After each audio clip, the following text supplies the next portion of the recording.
शरद पवार यांनी काल उपमुख्यमंत्री सुनेत्रा पवार यांची त्यांच्या सहयोग सोसायटी येथील निवासस्थानी सांत्वनात्पर भेट घेतली होती। या भेटीनंतर आज पुन्हा एकदा शरद पवार सहयोग सोसायटीमध्ये दाखल झाले आहेत। सध्या सहयोग सोसायटीमध्ये उपमुख्यमंत्री सुनेत्रा पवार, अजित पवार यांचे पुत्र पार्थ पवार, त्याचबरोबर आमदार रोहित पवार, युगेंद्र पवार, राजेंद्र पवार तसेच अजित पवार यांच्या बहीण विजया पाटील आदी मंडळी उपस्थित आहेत।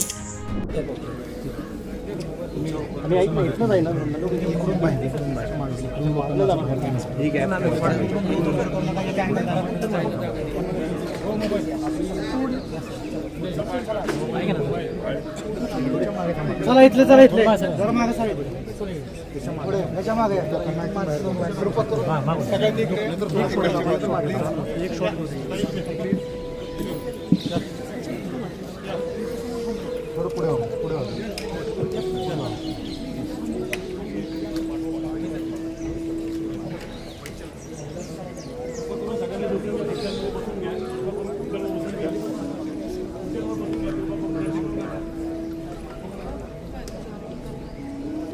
रे इकडचं सगळं मागचं सगळं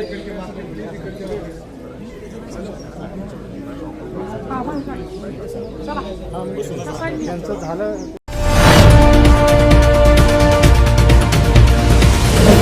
आरंभ पर्व न्यूज, आरंभ एका नव्या पर्वाचा।